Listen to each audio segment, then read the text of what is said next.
Dwayne "Dog" Chapman's life has been a lot like an action movie, full of risk, heartbreak and trouble. His life has been anything but normal. He used to be in a motorbike gang and is now the star of one of the most famous reality TV shows. But what made the man who seemed invincible almost lose everything? Behind the famous sunglasses and bounty hunting is a story with unexpected turns, secrets that have never been told, and a road that no one could have seen coming. How did Dog the Bounty Hunter really get away? Keep listening to find out. Dwayne "Dog" Chapman, the famous bounty hunter, had a hard youth that made him who he is today. He was born in Denver, Colorado, and came from a working-class family. His father was strict and often violent. He used to be a ship welder and now works as a bail bondsman. His mother taught Sunday school and tried to teach her kids good morals. At first, Dwayne thought that his childhood was pretty normal, but as time went on he learned how hard it had been. Dwayne thought it was normal at the time that his dad hit him a lot because he got angry easily. He even talked about the painful paddle his dad used on him. His boxing-skilled father, who was known as Flash, taught him how to fight when he was young because he thought it would make him stronger.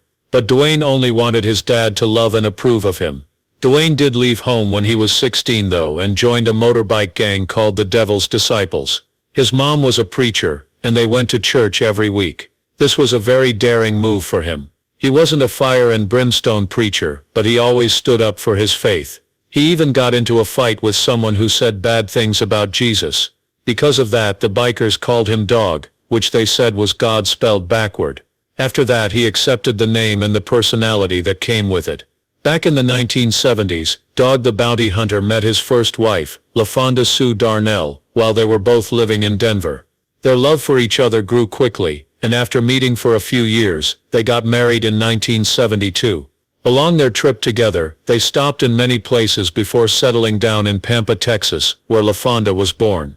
They had 2 boys, a second son named Dwayne Lee Chapman, and a first son named Leland Chapman. But as their family grew, their marriage started to fall apart. They had a hard time getting along because Chapman was having more and more legal problems. Things quickly got worse. It was 1976, and Chapman got involved in a drug deal that went drastically wrong.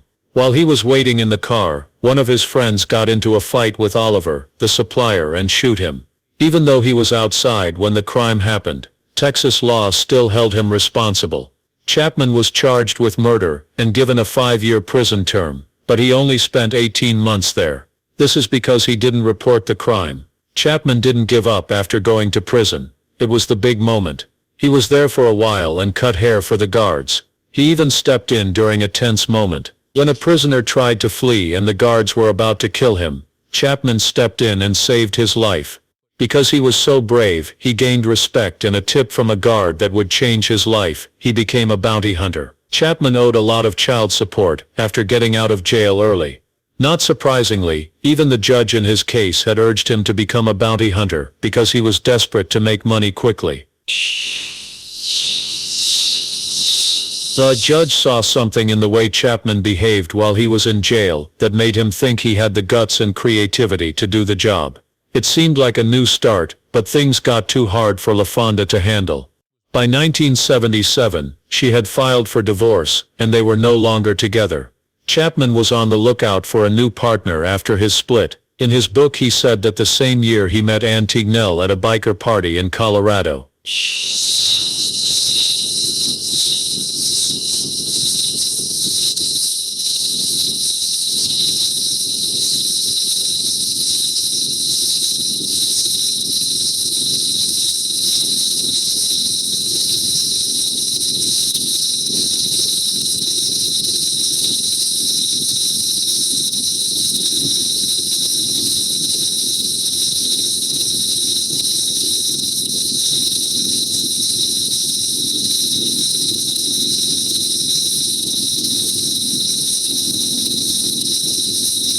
She told him she was only 17 years old when he offered to drive her home. He married her the next day so he wouldn't have to go back to jail. Later, Chapman said that they didn't really know each other, and that they probably wouldn't have gotten married if she wasn't so young. Chapman and Tignell had 3 kids together, even though their marriage wasn't always good. Zebediah, their first child, died soon after being born, which was very sad. Another child they had was a son named James. But the stress in their relationship was too much for it to handle, and in 1982 they got a divorce. In the wake of his split, Chapman was hit hard. Even though he lost his kids, he wasn't ready to give up. He went to Colorado to get back in touch with his other children, Duane Lee and Leland. In that bar he met Lisa Ray Britton. Like always, Chapman was brave and told her he wanted to have a child with her. He even offered to pay for it. Lisa agreed, which was a surprise. She divorced her husband and married Chapman. They had 3 children together. However, their marriage wasn't really made to last. They got married quickly, but it turned out that they didn't get along well. Chapman wanted to live a fancy life in Hollywood, but Lisa wanted to live a quiet life in the woods. Their disagreements drove them apart in the end, and in 1991 they got a divorce, leaving Chapman single again. Tawny, Dog's second wife, came into his life while he was still married to Lisa Britton. His book says that their story started in 1988, when Dog arrested Tawny for having drugs on him. After a few years, he hired her as his secretary, and their friendship at work quickly turned into love. Tawny wanted to make a long-term commitment, but Dog wasn't interested in that. Still, he gave in, and married her after a lot of pressure. From the start, things were rough between them. Tawny had problems with drugs again, and Dog admitted to cheating on her. Even worse things got for Dog after his mother died. He became depressed and started abusing drugs. Dog started seeing Beth Smith while he was still married to Tawny. This caused his marriage to Tawny to fall apart. Most people know Beth Smith as the wife and partner of Dog the Bounty Hunter, but their story began long before they became famous. In 1988, the first time they met, Beth was on the run from the police. Afterward, she said that she got into trouble when she was accused of taking 2 lemons from a store. She tried to make a call at a payphone, but was stopped when she stepped outside with the lemons. To make things even more complicated, Beth was carrying a gun without a license, and had a bunch of unpaid traffic tickets. Dog, who was a bail bondsman at the time, helped her get out of jail. He took the bus to send the papers, which locked her up for 12 hours. Dog could tell Beth was lying when she finally showed up at his office. Beth later said that she was totally in love with him at that moment, and was determined to make him hers. There was no doubt that Dog and Beth were attracted to each other, but their partnership had its problems. Dog and Beth stayed in touch, even though he was married, had other girlfriends, and struggled with addiction. In 1997, Dog, his kids, and Beth finally moved in together. After getting married, they had a successful bail bonds company called Dogine Bail Bonds. In February 2003, they got their big break when they helped catch Andrew Luster, who was the heir to the Max Factor wealth. A man named Luster was wanted for sexually abusing several women, and Dog found him in Mexico. But bounty hunting is against the law there, and Dog was caught.